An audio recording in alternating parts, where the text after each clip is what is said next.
Salut à toutes et à tous, vous êtes sur la chaîne Ria Cognition, toujours dans l'acte de connaître. Ok. Si vous n'êtes pas encore abonné, n'hésitez pas à vous abonner. Sur cette chaîne, il y aura du lourd. Je vous le promets en fait. Ok. Allons-y. Bon, on va parler de la notion d'application, antécédent, image. Bon. Il y aura d'autres vidéos qui viendront pour la notion d'injection, de bijection, suggestion, ainsi de suite, etc. Bon, de fonction. Bon. Pour parler de la notion d'application, bon, je vais partir, bon, je vais dire que bon, je pense à soit f, une fonction. Je viendrai quand même sur la définition d'une fonction ultérieurement. Bon. Je prends f qui est défini de L vers grand M, qui a tout quoi? Qui a tout x. On associe quoi? Y égale à f de x, c'est bon. Donc, je vais dire que quoi? Je vais donner la définition d'une application.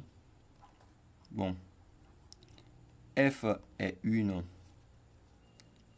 application. F est une application si, pourquoi? Pour tout élément,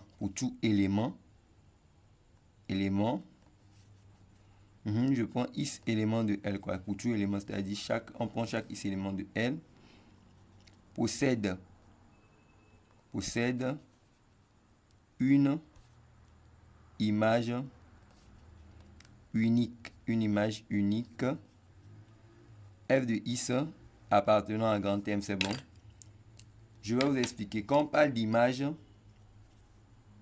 c'est ce qui est de ce côté. Les images sont donc ensemble grand M. C'est bon. On a image de ce côté.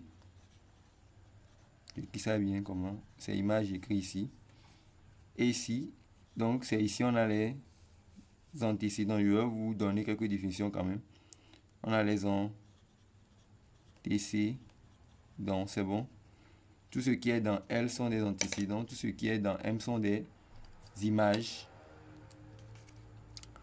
Au cas où ça existe, ce sont des images là-bas. Bon, ok, si ça existe là-bas, ok.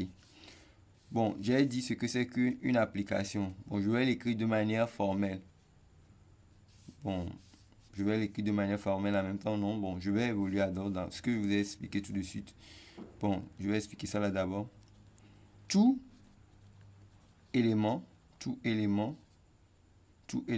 is appartenant à L.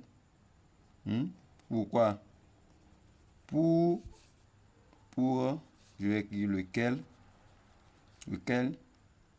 y égale à f de is est comment? Est appelé antécédent de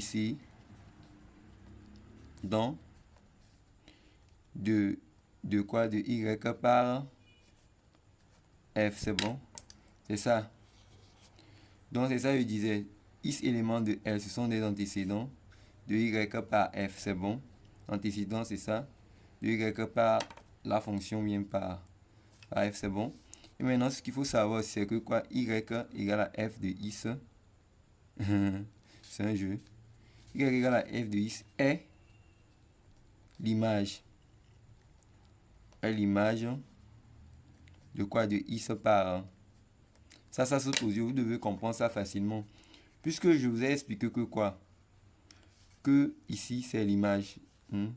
Donc, y égale à f de x. Y égale à f de x est l'image. C'est ça, il est dit. Les images, c'est ici. De ce côté, c'est comme tu es devant un miroir. C'est bon? Bon, on y va. Donc, ce que je voulais dire, bon, de manière formelle, la définition d'une application. De manière formelle, bon, je vais le faire. Bon. Sur une autre feuille. Ok, on revient ici comme ça. Voilà la définition de l'application qu'on a mis ici. Bon, d'abord, de manière formelle, qu'est-ce qu'on va dire? Quel que soit x élément de grand L, c'est que pour tous les x qu'on va prendre dans l'ensemble L, c'est ça. C'est qu'il va exister un unique y appartenant à grand M, c'est-à-dire que oui, un unique, on va trouver un seul, tel que quoi? Y égale à f de x. C'est la définition d'une application. Signifie que F est une application. C'est bon? Pour que vous compreniez plus clairement, je vais faire un diagramme sagittal. Ok. On va prendre diagramme. Diagramme sagittal. Sagittal. Comme exemple, bon, je vais supposer que, bon, pour, bon, un exemple d'application, bon, ok, on y va. Donc, on avait défini l'application là, non? Donc, je vais faire quelque chose comme ça. C'est un diagramme sagittal, je vais dessiner. Je prends A, B, C, D, et j'ai mis E dedans. Je vais prendre ici, je vais prendre P, Q, R, S, T, U, c'est bon. Bon, ici, ce sont les éléments de grand L. Et ici, ce sont les éléments de quoi? Grand M, c'est bon. Et ce qu'on disait que quoi? Selon les explications que j'ai fait, j'ai dit que quoi? F est une application si pour tout élément is appartenant à L. C'est bon, c'est L. Le I, ça peut être A, ça peut être B, ainsi de suite. Possède une image unique, quoi. L'image, c'est ici, de ce côté dans M. C'est que F de X appartient à M, c'est bon. Ici, le F de X qui appartient à M, bon. Donc, en fait, j'ai ici, en réalité, F défini de ça là vers ça là qui a tout X. On associe Y égale à F de X. C'est ce que je voulais. Voilà, vous voyez bien, c'est bon. La définition, là, va juste appliquer ça. Si c'est une application, il faudrait que quoi? Si on prend par exemple A et A, par exemple, A, je peux l'associer à R, par exemple. Bon. Maintenant, le B, je peux l'associer à quoi? À Q, par exemple. Bon, le D aussi, je peux l'associer à Q aussi, par exemple. C'est bon. Maintenant, bon, le C, bon. Le C, je peux l'associer à ceci. C'est bon.